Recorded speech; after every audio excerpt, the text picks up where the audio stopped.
The United States is attacked by terrorists. American businesses are bombed.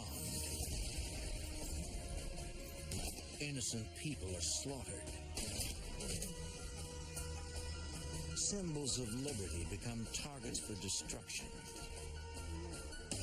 The terrorists are mobile, well-organized, and deadly. As the violence escalates, their victims have but one hope: the FBI.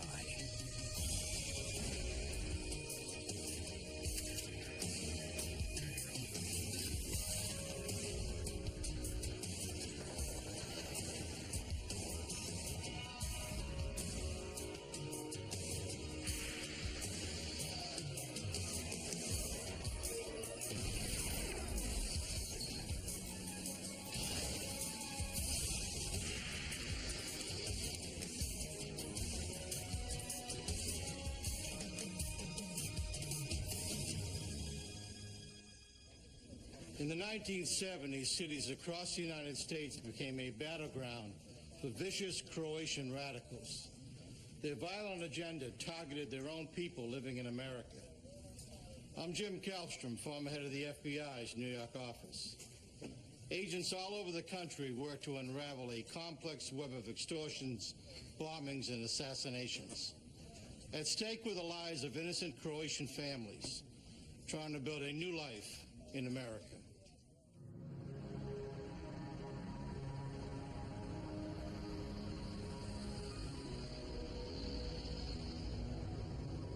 New York City, 1977. On the morning of June 14th, 3 men approached the Yugoslav diplomatic mission to the United Nations. Outside the mission, a New York City police officer stands guard. Inside, Yugoslav security agents protect the embassy. One of them asks the visitors for identification.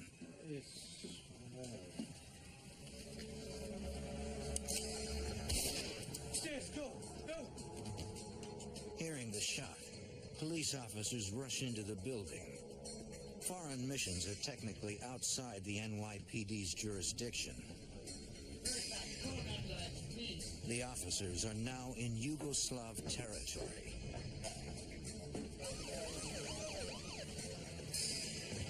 As backup arrives, the officers inside the mission try to negotiate with the 3 men, but they have barricaded themselves in an upper office. The intruders warn they have taken a woman hostage. They will kill her if anyone tries to enter. One officer offers himself as a substitute hostage. Take me for the hostage. The gunmen refuse. Agents from the FBI's New York field office respond to the scene. According to federal law, the FBI is responsible for investigating all attacks on foreign missions. Special Agent Len Cross. As I arrived, we had police officers in the park. We had police officers on surrounding buildings with scoped rifles. And then we had the emergency service units making entry into the building. What was going through my mind was, what was happening on the inside.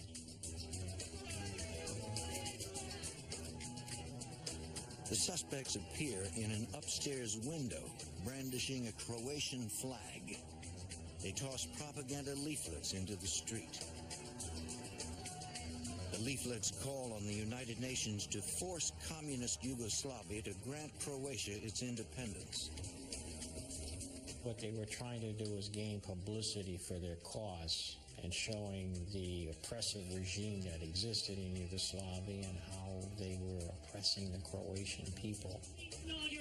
A hostage negotiator talks to the suspects for nearly 2 hours. They finally agree to come out, but only if they are taken into custody by U.S. authorities, not Yugoslav officials. They were just trying to protect themselves from the officials because they knew if they got their hands on them, they'd kill them.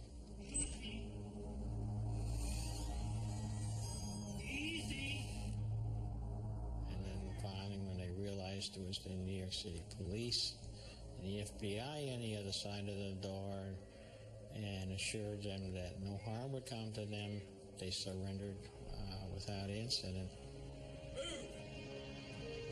Stay right there. The suspects revealed that they never had a hostage. They were only bluffing to prevent Yugoslav security agents from mounting an armed assault.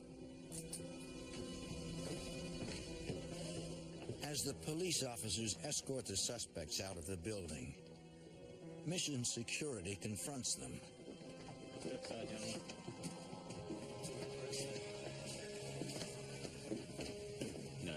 They tell the officers to hand over the radicals. This is Yugoslavian mission. You have no right here. This is territory of Yugoslavia. Put the guns down. The NYPD officers refuse. Step aside. No. Lower your They weapon. intend to leave the mission with the prisoners. Taking our prisoner down. Lower the guns.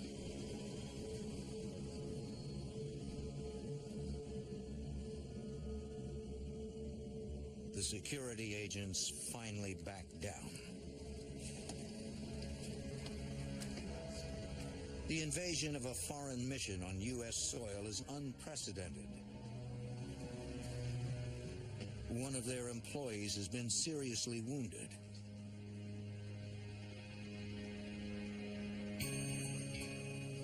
Special Agent Cross now leads the investigation. He searches for a possible motive for the attack. He starts by analyzing the long history of hatred and violence between Yugoslav Serbs and Croatians as they fought over the same Eastern European lands. The reasons and motives stretched centuries, where Serbians would go into Croatian villages and kill every man, woman, and child, and the Croatians would reciprocate. 1971. The violence spread outside Yugoslavia. Croatian radicals assassinated the Yugoslav ambassador to Sweden. In 1972, they hijacked a Swedish airliner and forced the government to release 7 political prisoners from jail. Later that same year, Croatian terrorists claimed responsibility for planting a bomb on board a Yugoslav airliner. The blast killed 26 innocent people. The hatred was so deep and it was hard to fathom. We were dealing also with trying to understand cultural and historical issues. And it was not your simple criminal matter. There was a lot of payback on both sides. 4 months later, on October 13th, a New York jury finds all 3 men guilty of conspiring to take hostage Yugoslavia's ambassador to the United Nations. The jury also convicts the gunman who wounded the Yugoslav security agent of assault with a deadly weapon.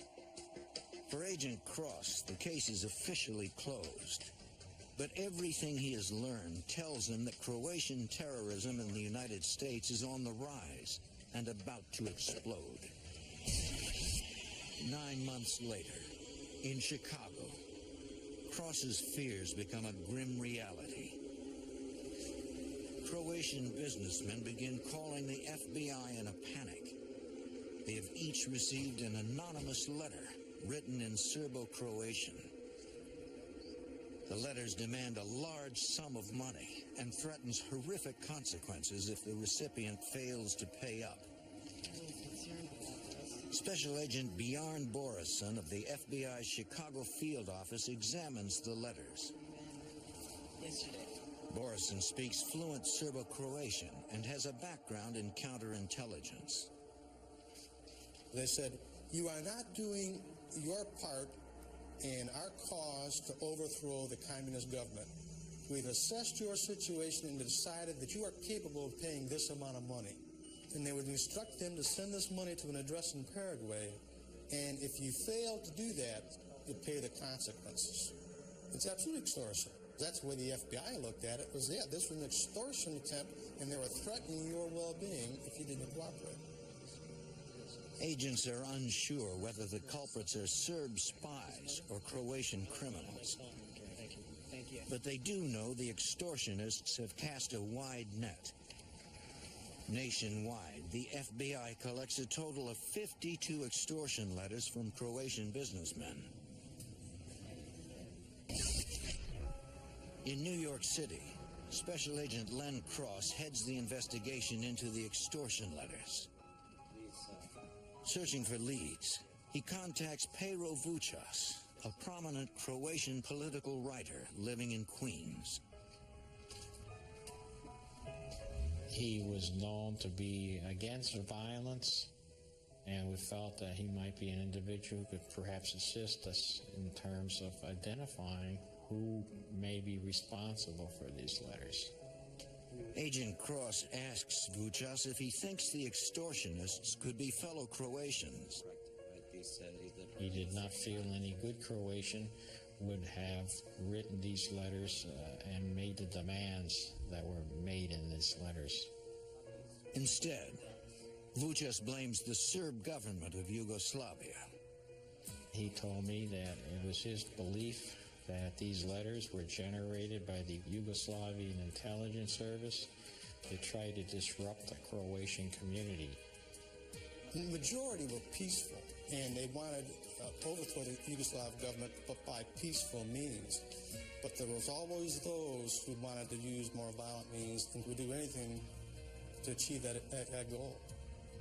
Vučas believes the letters are an attempt by Serbian spies to sabotage Croatian demands for freedom. I left him my card, told him if you could think of anything else, please just to give me a call, and we would appreciate it. A month later, in New York City, the case takes a dramatic turn. A man calls local news stations claiming 2 bombs had been planted in New York City. One at the United Nations, the other at Grand Central Station. What are you doing? Fixing the name. It's fiber none. Looks like one. Well, I know. Put an N there. Ah, Fiber One Honey Cluster cereal. In 1978, the FBI investigates a group of Croatian terrorists who use extortion to fund their cause. In New York, 2 local television stations receive a call from a man who claims 2 bombs have been planted in New York City. One is at the United Nations. Outside a library at the UN compound, a police officer finds a suspicious-looking bag.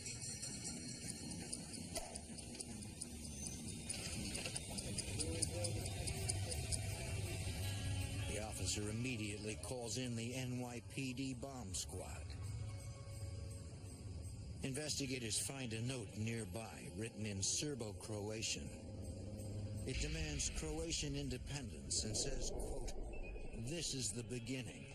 Our decision is kamikaze." Bomb technicians carefully dismantled the device. It's armed with dynamite and a blasting cap. The timer is set to explode within the hour. It was designed to go off, it's just that it malfunctioned. At Grand Central Station, police find the second bomb stashed inside a locker. Again, the device is accompanied by a letter demanding Croatian independence.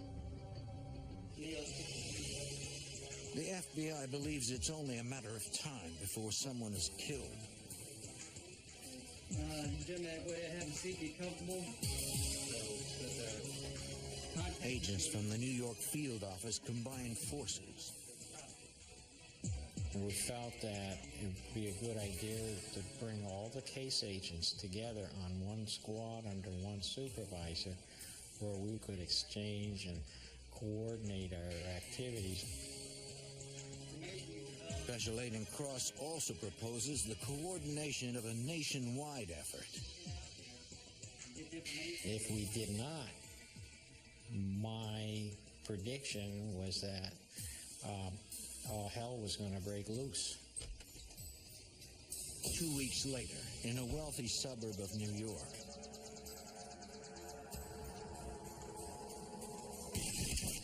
a successful businessman is gunned down outside his own home.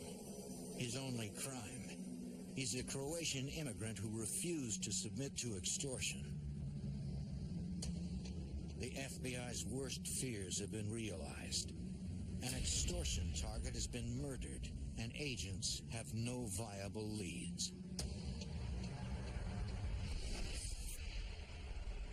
In Chicago, Special Agent Bjorn Borison becomes concerned that Croatian Americans in his area will also be targeted. It wasn't an empty threat they made in that extortion letter. They meant it. And we didn't know who they'd come after, so we had to contact all those individuals who could receive those letters to warn them and advise them they could be a possible target, and at the same time try to identify who's responsible. The FBI also alerts other law enforcement agencies to watch for anyone purchasing illegal weapons or bomb-making materials. A few days later, the Chicago field office receives a call from the Department of Alcohol, Tobacco, and Firearms.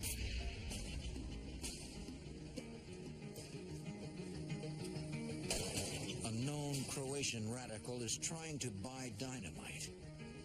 And they had just got an individual in a sting operation who had purchased 2 cases of dynamite from them. This individual met with the ATF undercover agents thinking he was buying real dynamite, but they actually sold him dummy dynamite. The buyer's name is Ivo Afinic. He is a high-ranking member of a Croatian independence group called Otpor. Obviously, they have plans to do a lot more bombs, and that's why they were buying this.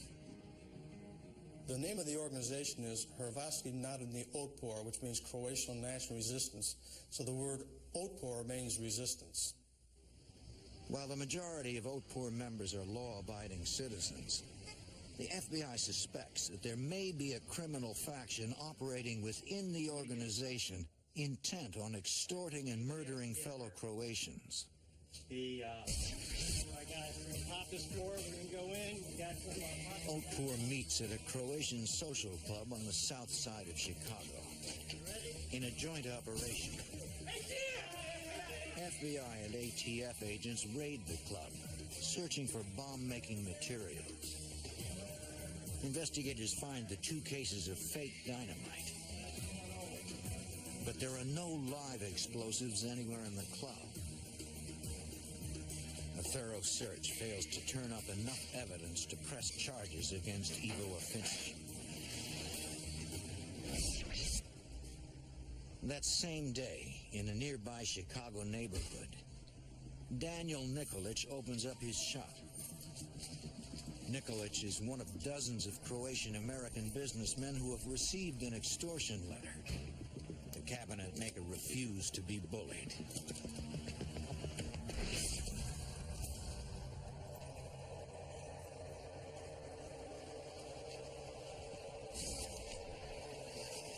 Chicago Police, the Chicago Fire Department, ATF agents, and the FBI investigate.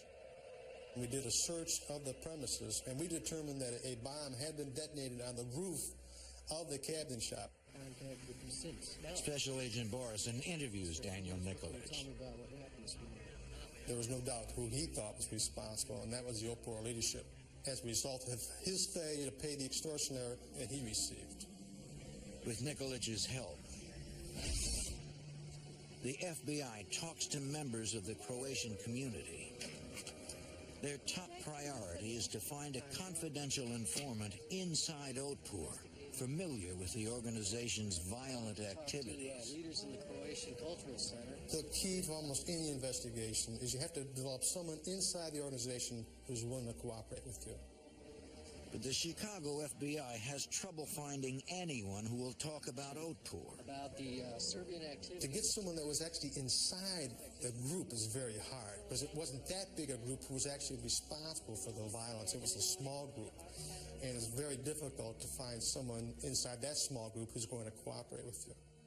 While agents try to recruit an informant in Chicago, Pasadena, California becomes the group's next target. On the morning of November 22nd, a Croatian businessman steps outside his home and into the gun sights of an assassin. The victim had received an extortion letter 5 months earlier, but he refused to support the Otpor cause. Local police and the FBI investigate, but they find little evidence. In San Francisco, home to a large Croatian-American population, agents mount an all-out effort to penetrate Otpor before they kill again. The FBI assigns Special Agent Bob Gorth, who speaks fluent Serbo-Croatian, to the full-time task of recruiting a confidential informant. The FBI was having a problem with penetrating the Croatian community for the same reason that you have trouble in any ethnic terrorist field. The criminal act is a result of their nationalism.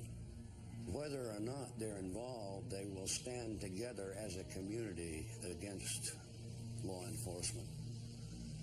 With a background in Yugoslavian counterintelligence, Special Agent Gorth understands the bitter conflict between the Croatians and the Serbs. Not as often as I should. Yugoslavia was an artificial country. It was born after World War I. The Croatians fundamentally were constantly fighting to get out from under what they considered Serb domination. We had to find a way to break down the wall and to convince someone on the inside who had information that what they were doing was morally wrong. It had to be a matter of conscience and a matter of actual conversion of thought.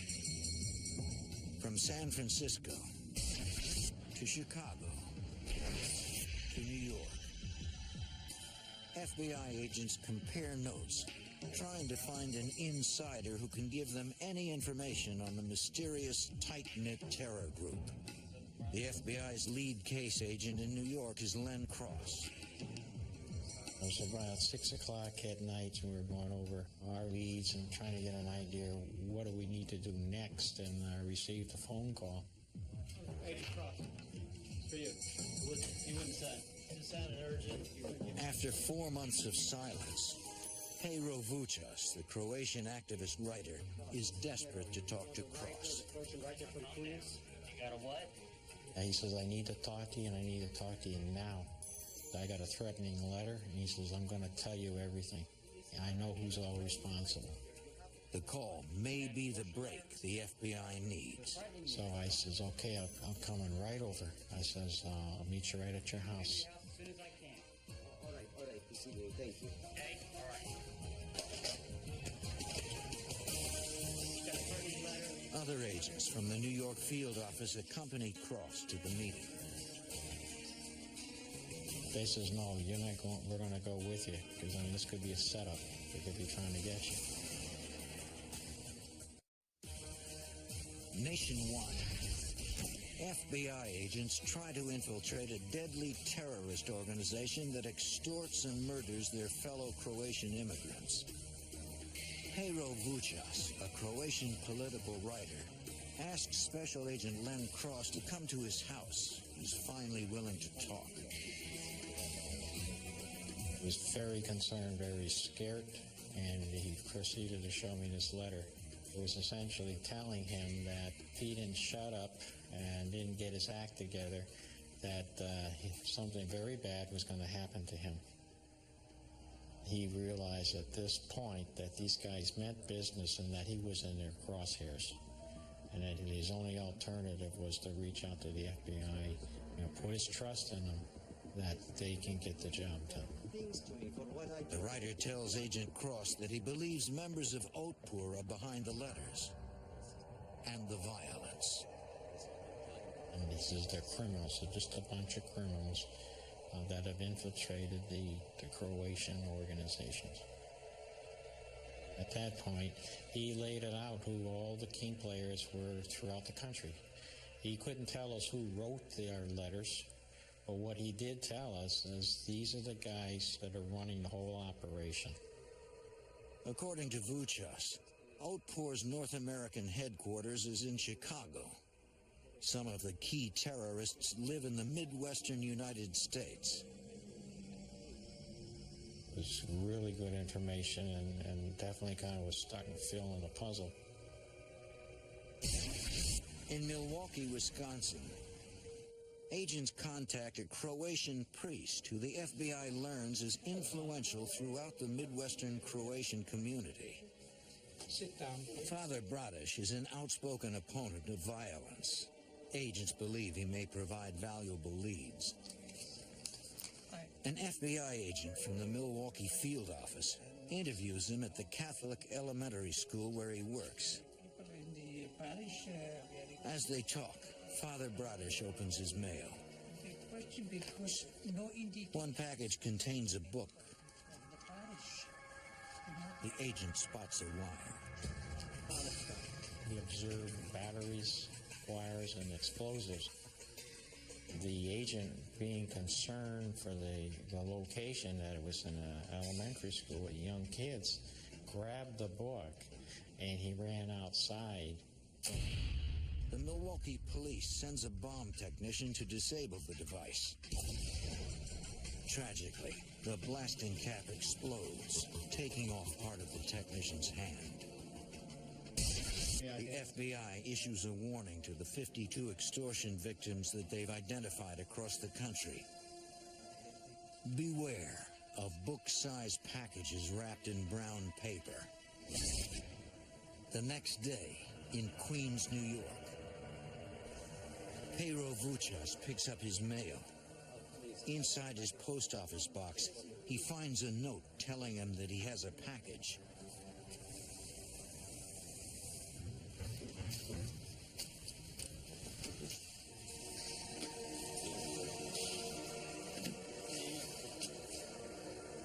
This bag is right there. It looks like a book. I don't want it. I'll come back for it later. Vuchas contacts Special Agent Len Cross.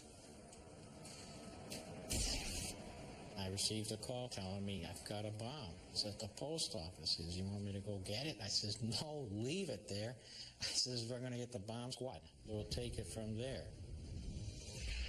In Cleveland, police search the home of Pavel Chotoras. The Croatian radical is their chief suspect in the bombing of a Croatian bookstore 5 days earlier. Spread it out a little bit.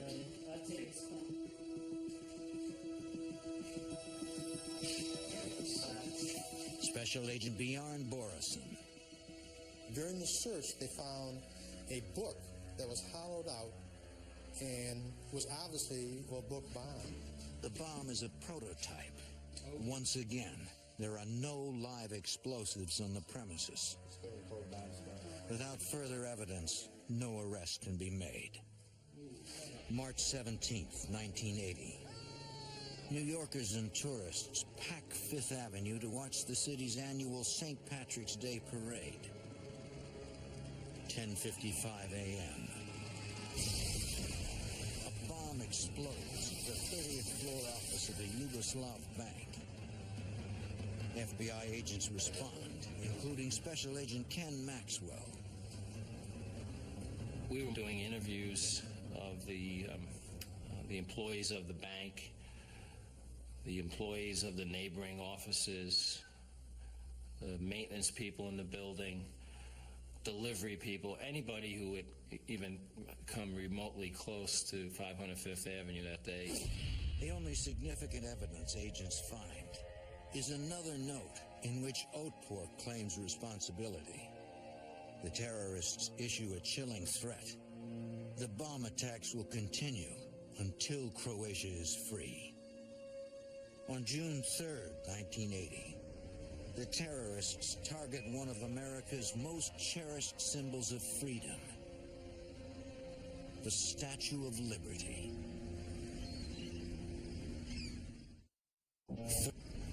On June 3rd, 1980, Croatian terrorists target one of America's most cherished symbols of freedom, the Statue of Liberty.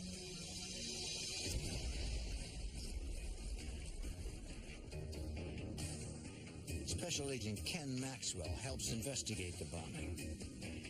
Someone had gotten into what they call the museum story room at the base of the statue that tells you the whole history of how the statue was built and all of the wonderful history in the pictures, and plus the souvenir shop. All of that had been blown to smithereens. A considerable amount of damage had been done throughout the base of the statue. What began as an attempt to extort dozens of Croatian Americans has escalated into a campaign of violence. The Statue of Liberty was the greatest symbol of attraction for potential terrorists because of what it stood for. In their mind, the United States was not listening to their cause.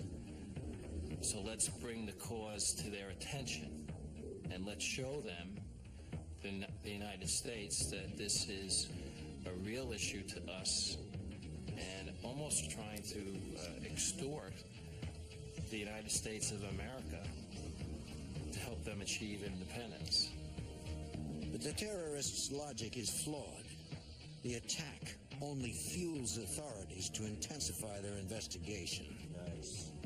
In New York, the FBI sets up intensive surveillance on several key terror suspects. In San Francisco, FBI Special Agent Bob Gorth continues his efforts to recruit an informant inside the terrorist ring. I interviewed over 300, I think, of all stripes and persuasions and types, trying to find the right source. I finally found a man who indicated he'd like to talk again. Hadn't told me anything, but he'd like to talk again. After talking to him, I don't know how many times, we began to build a rapport. And finally he said, I think I'll help. Finding a source of information inside Otpor is a major break for the FBI. After thoroughly debriefing the informant in San Francisco, the FBI sends him to New York to gather intelligence on the most recent Croatian bombings. He originally had lived in New York, and he was well acquainted with the people. The informant renews old friendships with Croatian radicals. He would have been killed if members of Otpor Command had found out that he was the man. Despite the risk, he probes for details about their plans. If you could obtain inside information on what's going on in the criminal enterprise, it means a tremendous amount in terms of achieving success in an investigation.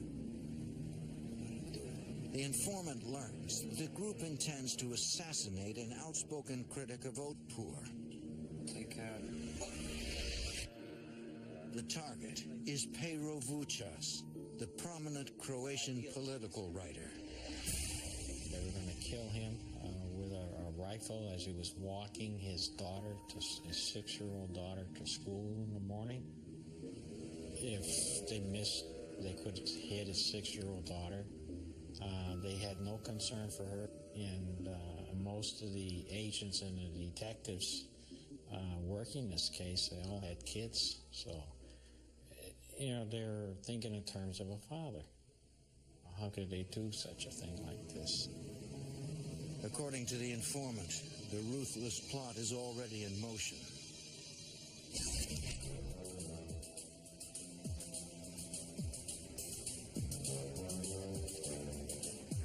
Special Agent Ken Maxwell watches as two suspected terrorists park a van near the target's home. What was very unusual is that they get out of the front of the van and went in the back of the van and removed one of the rear windows and substituted one of the windows with a cardboard panel. And although we could not see totally inside the van, we did know they weren't having a bagel and coffee in the back of that van. They were looking to assassinate him.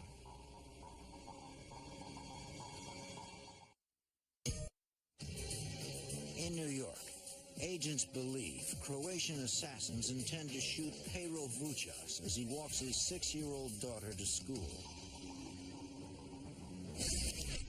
Vučas has been working with the FBI to identify the terrorists.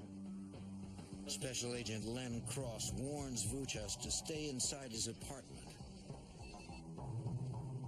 If they had made an attempt to get out of the car and proceed to his residence, and we saw what would appear to be a weapon, there was no ifs, ands, or buts. They were going to be taken down, period. Fortunately, Vučas and his daughter remain hidden, forcing the snipers to abandon their deadly plot. Still?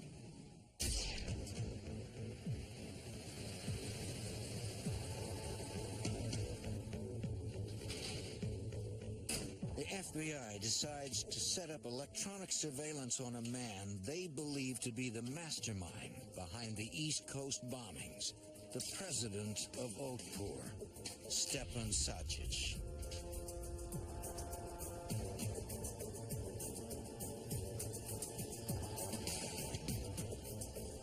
He was directing the operations here in New York, and naturally would be the place to put the wiretap, especially in view of the fact that the individuals came to him, and that's where they had their meetings.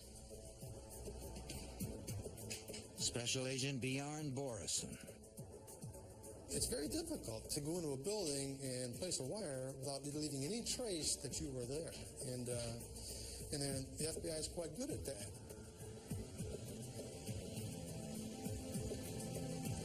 What are they talking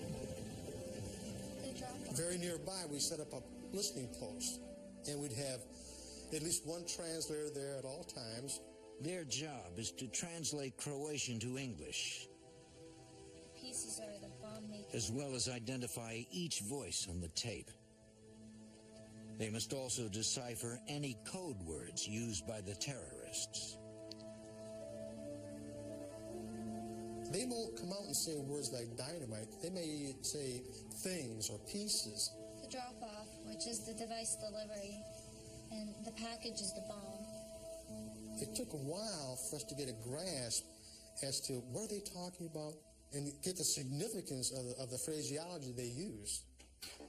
The conspirators meet often, usually in the rec room in Sačić's basement.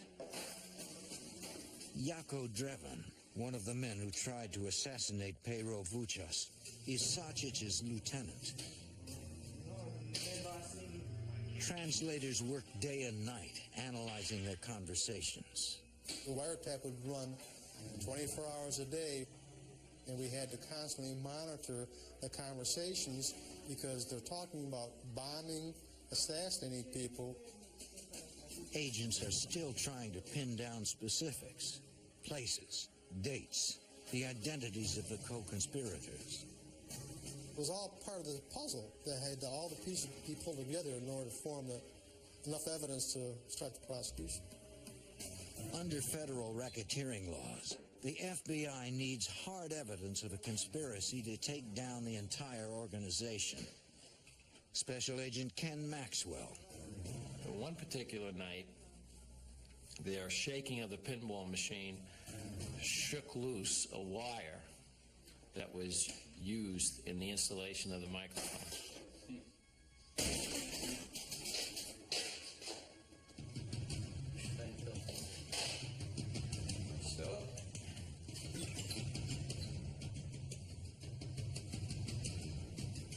It looked like a plain wire. It didn't look like it had a head that a normal microphone would have. So if you saw it, you might even know what it is. On the other end, the translators can hear the conspirators talking about the wire. What they were saying was, what is that? And one of them realized rather quickly, because he had done all of the electrical work for the house, I didn't put that wire there. They knew there was something there that didn't belong there. Now, the next question is, do they know what it is? The conspirators begin following the wire. And they traced that wire out of the basement to the power source out on the street and ripped the wire out. For the FBI, the tap is critical.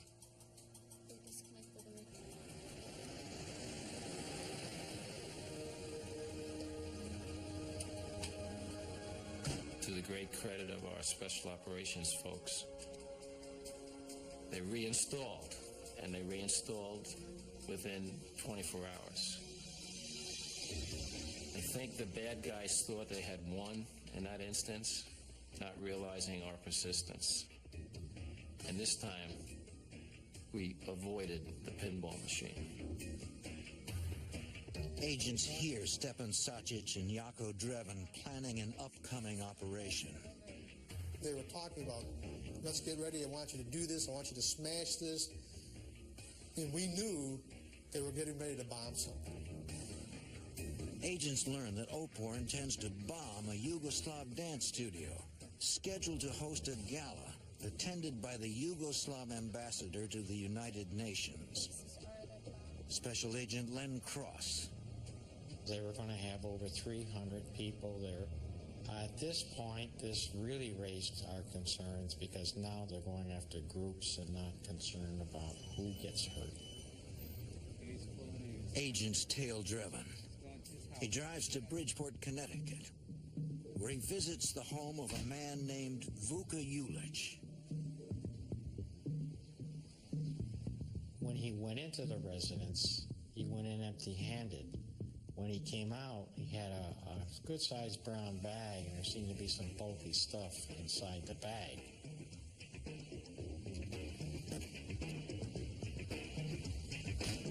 Agents follow Drevin back to New York City, where he picks up another Otpur foot soldier. The men drive on toward their target.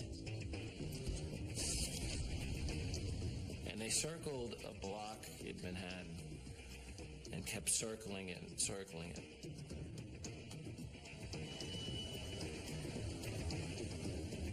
Agents watch as Drevin cases the building.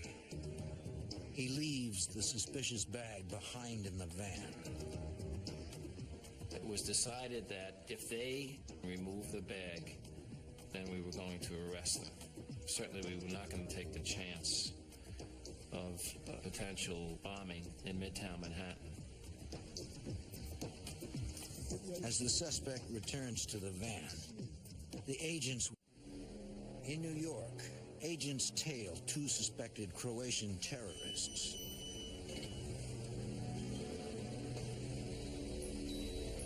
An FBI surveillance operation has revealed that a radical faction of Otpur is planning to place a bomb at a reception for 300 people.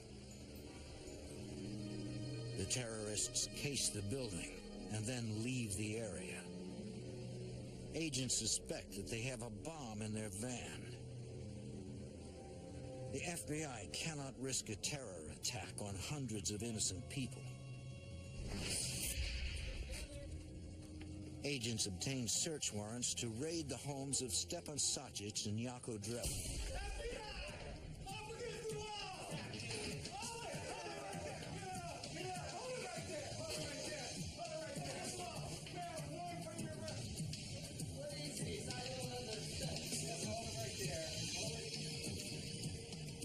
In Drevin's home, Special Agent Ken Maxwell finds a familiar-looking bag in a closet.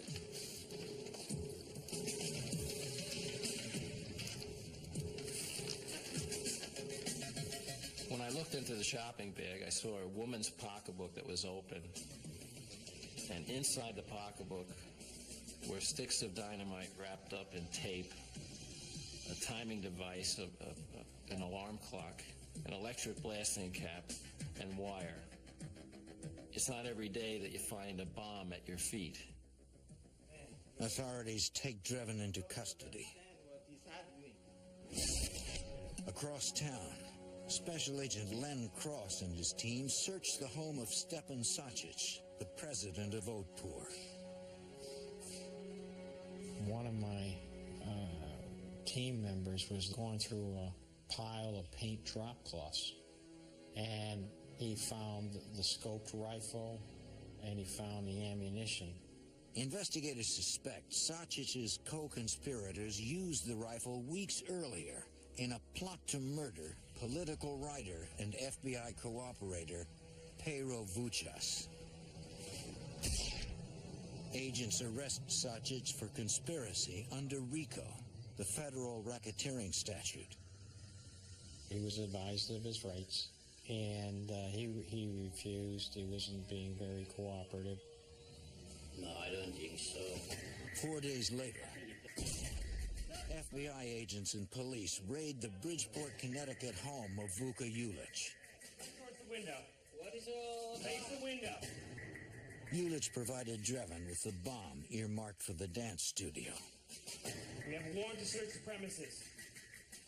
A bomb tech, as he moved some clothes, observed there on the floor in a bag considerable amount of dynamite, and sitting on top of the dynamite were electric blasting caps, live electric blasting caps.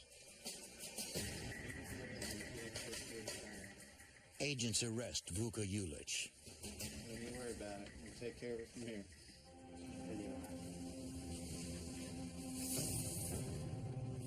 New York investigators call in Special Agent Bob Gorth from San Francisco to question Ulich.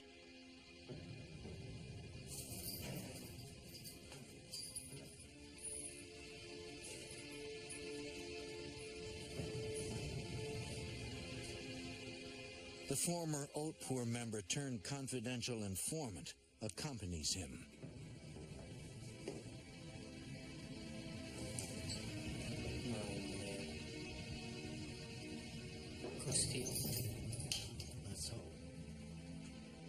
Late in the afternoon, with the moral support of the Croatian cooperator, Ulich finally begins to open up. He wanted the feeling that a fellow Croatian believed in him, trusted him, and he wouldn't be entirely alone. And when he finally got the courage up, he said, yeah, I want to talk about it. And of course, that was the linchpin of the whole case. Vuka Ulich tells investigators how other Otpor members convinced him to kill a Croatian community leader in California 2 years earlier.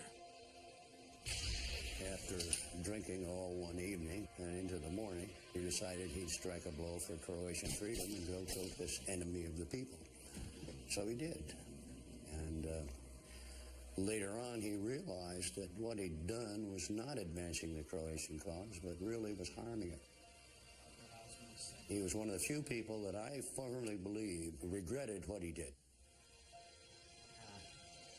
Ulich agrees to testify against Sacic, Drevin, and the other Croatian terrorists. This is the key testimony prosecutors need to take down the entire terrorist ring. His cooperation in this case was instrumental in breaking the back of an organized crime organization wherein in 4 cities we literally took out the godfathers of 4 families. The RICO statute, originally enacted to stop organized crime, is used for the first time to fight terrorism. Within 2 years, 11 members of the Otpor organization are convicted and sentenced to up to 40 years in prison. If you're going to achieve any kind of success in terrorism, you have to be able to bring to the playing field the right kind of players, the right kind of knowledge, and the right kind of resource if you even hope to put a dent into it. The Rambo approach is not going to win over terrorists. Terrorists are motivated by the extreme sense of nationalism. And if you're going to deal with them, you've got to get into their hearts and minds. Otherwise, you may stop them on a particular incident, but you haven't changed their minds. If you don't change their minds, they'll do it again. For the FBI and law enforcement nationwide, dismantling Otpur was a vital achievement. Terrorists operating inside U.S. borders were stopped dead in their tracks.